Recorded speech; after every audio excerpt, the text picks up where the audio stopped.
Salut les amis, bienvenue dans cet épisode brico du Choucroute Garage. Aujourd'hui, on va parler de petites voitures. Restez bien jusqu'au bout de cette vidéo, il y aura une surprise à la fin. Toujours à l'affût de techniques nouvelles pour de petits bricolages, ça faisait longtemps que l'impression 3D me faisait de l'œil. J'ai finalement sauté le pas et pour ne pas me ruiner, tout en ayant une qualité d'impression correcte, j'ai choisi l'imprimante à résine la moins chère du marché. J'ai nommé la Longueur 3D Orange 10. À moins de 200 € en promotion, j'ai pas pu résister. Le procédé d'impression 3D repose toujours sur le même principe. Déposer de petites couches de matière sous forme de tranches pour obtenir un objet en 3 dimensions. Les systèmes à fil déposent le plastique fondu à partir d'une tête d'impression mobile, un peu comme une imprimante à jet d'encre. Je vous détaillerai le fonctionnement des imprimantes à résine la semaine prochaine. J'ai donc acheté quelques flacons de matière et c'était parti pour le premier essai. Après une pièce d'essai, j'ai fabriqué le premier prototype de Cybertruck que voici. Voilà. Loin d'être parfait, il m'a permis de faire mes premières armes et de penser à une version plus aboutie de la bête. En effet, le prototype a permis d'essuyer les plâtres des premiers essais. Or, les erreurs les plus communes dans ce type de fabrication sont faites à la préparation, donc avant d'imprimer la pièce. Cette étape primordiale dans l'impression 3D est la partie la plus importante du travail, et c'est pour cela qu'on lui consacre un épisode tout entier. L'objectif de cette préparation est de créer les multiples couches que devra imprimer la machine et de les mettre dans un fichier correspondant à la machine que vous avez. La préparation d'une impression 3D se résume à 3 opérations.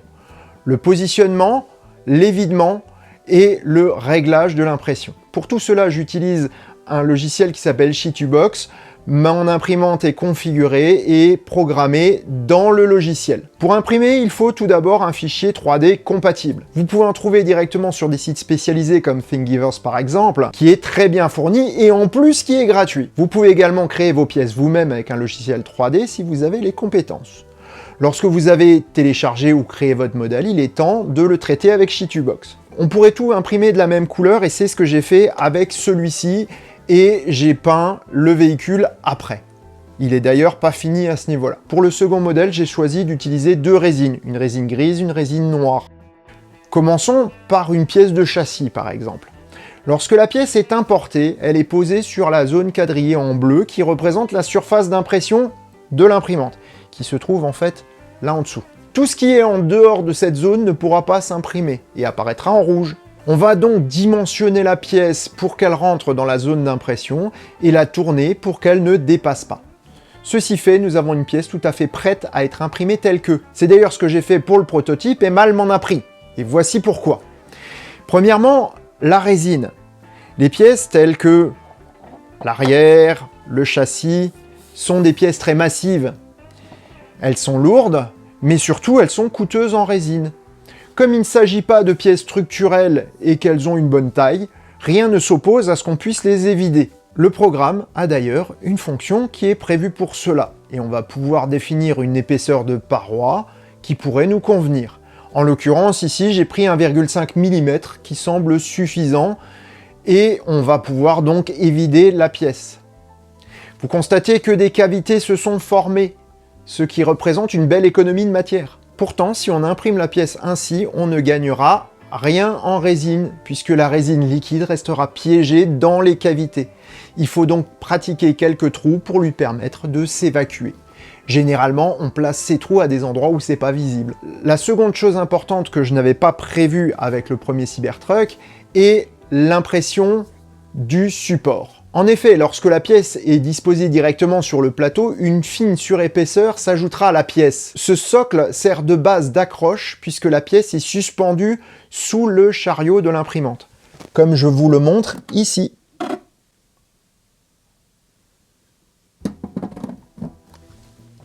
J'avais négligé ce détail sur le prototype, ce qui a conduit à des difficultés de montage et une finition aux jointures un petit peu approximative. Pour résoudre le problème, le logiciel a également une solution. Je clique sur la pièce, puis sur l'icône support.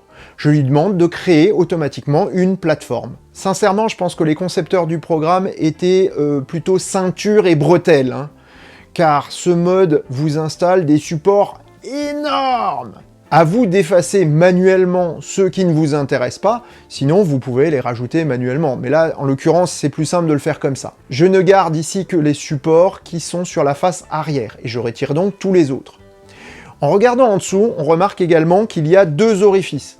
Ceux-ci sont prévus pour recevoir les éléments permettant de clipser les pièces ensemble. Il faut également donc supprimer les supports qui se trouvent à l'intérieur pour que ce soit libre, parce que sinon il va falloir rentrer avec une Dremel ou autre chose. Reste à choisir les paramètres d'impression et en particulier l'épaisseur de chaque couche. Ceci sera fait en fonction de la précision souhaitée et de la résine utilisée. J'utilise quant à moi une résine lavable à l'eau sans odeur, qui est un petit peu moins toxique que les résines de base. Pour le Cybertruck final, rien que la carrosserie a mis plus de 50 heures à sortir de l'imprimante. Les pièces de châssis et petites pièces en auront pris un peu moins de 30. Bien entendu, les petites pièces ne seront pas imprimées les unes après les autres. On va les réunir en un seul et même plateau, autant les fabriquer en groupe. Cela ne prend pas plus de temps que d'en fabriquer une seule. Voici déjà quelques pièces qui sont sortis de l'imprimante du Cybertruck définitif. La suite est en cours de production. Ceux qui ont suivi l'arrivée de l'imprimante 3D sur la page Facebook savent que je me suis refusé à vendre des modèles réduits ou des pièces. Mais je ne me suis pas interdit d'en offrir. Et c'est là qu'intervient la surprise. Vous allez pouvoir gagner ce modèle réduit du Cybertruck lors d'un tirage au sort. Celui-là. Si vous voulez participer, il faut tout d'abord aimer la page Facebook du Choucroute Garage. Je vous mets le lien vers la page dans la description, vous cliquez j'aime et vous laissez un petit commentaire si ça vous chante. Ensuite, vous trouverez sur la page le post du concours.